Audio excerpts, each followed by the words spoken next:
La Bible en un an, la 170e journée, le premier livre des rois, chapitre 22, versets 1 à 54. Le livre des psaumes, chapitre 137, versets 1 à 9. Le livre des proverbes, chapitre 17, versets 1 et 2. L'épître de Paul aux Romains, chapitre 13, versets 1 à 14. 1 Roi, chapitre 22.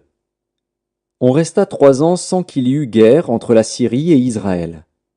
La 3e année, Josaphat, roi de Juda, descendit auprès du roi d'Israël. Le roi d'Israël dit à ses serviteurs, « Savez-vous que Ramoth en Galaad est à nous? Et nous ne nous inquiétons pas de la reprendre des mains du roi de Syrie. » Et il dit à Josaphat, « Veux-tu venir avec moi attaquer Ramoth en Galaad ?» Josaphat répondit au roi d'Israël, « Nous irons, moi comme toi, mon peuple comme ton peuple, mes chevaux comme tes chevaux. » Puis Josaphat dit au roi d'Israël, « Consulte maintenant, je te prie, la parole de l'Éternel. » Le roi d'Israël assembla les prophètes, au nombre d'environ 400, et leur dit, « Irai-je attaquer Ramoth en Galaad, ou dois-je y renoncer ?» Et ils répondirent, « Monte, et le Seigneur la livrera entre les mains du roi. » Mais Josaphat dit, « N'y a-t-il plus ici aucun prophète de l'Éternel, par qui nous puissions le consulter ?» Le roi d'Israël répondit à Josaphat, « Il y a encore un homme par qui l'on pourrait consulter l'Éternel. Mais je le hais, car il ne me prophétise rien de bon, il ne prophétise que du mal. C'est Michée, fils de Jimla. » Et Josaphat dit, « Que le roi ne parle pas ainsi. » Alors le roi d'Israël appela un eunuque et dit, « Fais venir de suite Michée, fils de Jimla. » Le roi d'Israël et Josaphat, roi de Juda, étaient assis chacun sur son trône, revêtus de leurs habits royaux, dans la place à l'entrée de la porte de Samarie. Et tous les prophètes prophétisaient devant eux. Sédécias, fils de Kenaana, s'était fait des cornes de fer, et il dit, « Ainsi parle l'Éternel. Avec ces cornes tu frapperas les Syriens jusqu'à les détruire. » Et tous les prophètes prophétisaient de même, en disant, « Monte à Ramoth en Galaad, tu auras du succès, et l'Éternel la livrera entre les mains du roi. » Le messager qui était allé appeler Michée lui parla ainsi. « Voici, les prophètes, d'un commun accord, prophétisent du bien au roi. Que ta parole soit donc comme la parole de chacun d'eux, annonce du bien. » Michée répondit, « L'Éternel est vivant, j'annoncerai ce que l'Éternel me dira. » Lorsqu'il fut arrivé auprès du roi, le roi lui dit, « Michée, irons-nous attaquer Ramoth en Galaad, ou devons-nous y renoncer ?» Il lui répondit, « Monte, tu auras du succès, et l'Éternel la livrera entre les mains du roi. » Et le roi lui dit, « Combien de fois me faudra-t-il te faire jurer de ne me dire que la vérité au nom de l'Éternel ?» Michée répondit, « Je vois tout Israël dispersé sur les montagnes, comme des brebis qui n'ont point de berger. » Et l'Éternel dit, « Ces gens n'ont point de maître, que chacun retourne en paix dans sa maison. » Le roi d'Israël dit à Josaphat, « Ne te l'ai-je pas dit? Il ne prophétise sur moi rien de bon, il ne prophétise que du mal. » Et Michée dit, « Écoute donc la parole de l'Éternel. J'ai vu l'Éternel assis sur son trône, et toute l'armée des cieux se tenant auprès de lui, à sa droite et à sa gauche. Et l'Éternel dit, « Qui séduira Akab pour qu'il monte à Ramoth en Galaad et qu'il y périsse ?» Ils répondirent l'un d'une manière, l'autre d'une autre. Et un esprit vint se présenter devant l'Éternel et dit, « Moi, je le séduirai. » L'Éternel lui dit, « Comment ? » « Je sortirai, répondit-il, et je serai un esprit de mensonge dans la bouche de tous ses prophètes. L'Éternel dit, « Tu le séduiras, et tu en viendras à bout. Sors, et fais ainsi. » Et maintenant, voici, l'Éternel a mis un esprit de mensonge dans la bouche de tous tes prophètes qui sont là, et l'Éternel a prononcé du mal contre toi.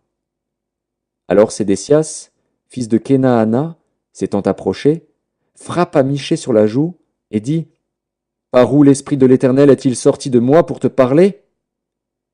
Michée répondit, Tu le verras au jour où tu iras de chambre en chambre pour te cacher. Le roi d'Israël dit, Prends Michée, et emmène-le vers Amon, chef de la ville, et vers Joas, fils du roi. Tu diras, Ainsi parle le roi, mettez cet homme en prison, et nourrissez-le du pain et de l'eau d'affliction, jusqu'à ce que je revienne en paix. Et Michée dit, Si tu reviens en paix, l'Éternel n'a point parlé par moi.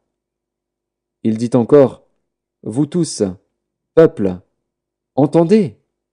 Le roi d'Israël et Josaphat, roi de Juda, montèrent à Ramoth en Galaad.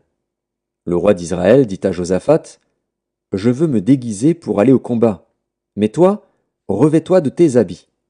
Et le roi d'Israël se déguisa et alla au combat. Le roi de Syrie avait donné cet ordre aux 32 chefs de ses chars, Vous n'attaquerez ni petit ni grand, mais vous attaquerez seulement le roi d'Israël. Quand les chefs des chars aperçurent Josaphat, ils dirent, Certainement, c'est le roi d'Israël. Et ils s'approchèrent de lui pour l'attaquer. Josaphat poussa un cri. Les chefs des chars, voyant que ce n'était pas le roi d'Israël, s'éloignèrent de lui. Alors un homme tira de son arc au hasard et frappa le roi d'Israël au défaut de la cuirasse. Le roi dit à celui qui dirigeait son char, Tourne et fais-moi sortir du champ de bataille, car je suis blessé. Le combat devint acharné ce jour-là. Le roi fut retenu dans son char en face des Syriens, et il mourut le soir. Le sang de la blessure coula dans l'intérieur du char. Au coucher du soleil, on cria par tout le camp, Chacun à sa ville et chacun dans son pays. Ainsi mourut le roi, qui fut ramené à Samarie, et on enterra le roi à Samarie. Lorsqu'on lava le char à l'étang de Samarie, les chiens léchèrent le sang d'Akab, et les prostituées s'y baignèrent, selon la parole que l'Éternel avait prononcée. Le reste des actions d'Akab, tout ce qu'il a fait, la maison d'ivoire qu'il construisit, et toutes les villes qu'il a bâties, cela n'est-il pas écrit dans le livre des chroniques des rois d'Israël? Akab se coucha avec ses pères, et Akazia, son fils, régna à sa place. Josaphat, fils d'Asa, régna sur Juda, la 4e année d'Akab, roi d'Israël. Josaphat avait 35 ans lorsqu'il devint roi, et il régna 25 ans à Jérusalem. Sa mère s'appelait Azuba, fille de Shilchi. Il marcha dans toute la voie d'Asa, son père, et ne s'en détourna point, faisant ce qui est droit aux yeux de l'Éternel. Seulement, les hauts lieux ne disparurent point. Le peuple offrait encore des sacrifices et des parfums sur les hauts lieux. Josaphat fut en paix avec le roi d'Israël. Le reste des actions de Josaphat, ses exploits et ses guerres, cela n'est-il pas écrit dans le livre des chroniques des rois de Juda? Il ôta du pays le reste des prostituées qui s'y trouvaient encore depuis le temps d'Asa, son père. Il n'y avait point de roi en Édom, c'était un intendant qui gouvernait. Josaphat construisit des navires de Tarsis pour aller à Ophir chercher de l'or, mais il n'y alla point, parce que les navires se brisèrent à Edjon-Géber. Alors Akazia, fils d'Akab, dit à Josaphat, « Veux-tu que mes serviteurs aillent avec les tiens sur des navires ?» Et Josaphat ne voulut pas. Josaphat se coucha avec ses pères, et il fut enterré avec ses pères dans la ville de David, son père. Et Joram, son fils, régna à sa place. Akazia, fils d'Akab, régna sur Israël à Samarie, la 17e année de Josaphat, roi de Juda. Il régna 2 ans sur Israël. Il fit ce qui est mal aux yeux de l'Éternel, et il marcha dans la voie de son père et dans la voie de sa mère, et dans la voie de Jéroboam, fils de Nebat, qui avait fait pécher Israël. Il servit Baal et se prosterna devant lui, et il irrita l'Éternel, le Dieu d'Israël, comme avait fait son père. Psaume 137. Sur les bords des fleuves de Babylone, nous étions assis et nous pleurions en nous souvenant de Sion. Au saule de la contrée, nous avions suspendu nos harpes. Là, nos vainqueurs nous demandaient des chants et nos oppresseurs de la joie. Chantez-nous quelques-uns des cantiques de Sion. Comment chanterions-nous les cantiques de l'Éternel sur une terre étrangère? Si je t'oublie, Jérusalem, que ma droite m'oublie, que ma langue s'attache à mon palais, si je ne me souviens de toi, si je ne fais de Jérusalem le principal sujet de ma joie. Éternel, souviens-toi des enfants d'Édom qui, dans la journée de Jérusalem, disaient « Rasez, rasez jusqu'à ses fondements ». Fille de Babylone l'a dévastée, heureux qui te rend la pareille, le mal que tu nous as fait. Heureux qui saisit tes enfants et les écrase sur le roc. Livre des Proverbes, chapitre 17. Mieux vaut un morceau de pain sec avec la paix qu'une maison pleine de viande avec des querelles.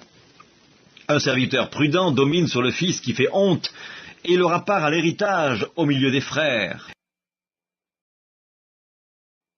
L'épître de Paul aux Romains, chapitre 13.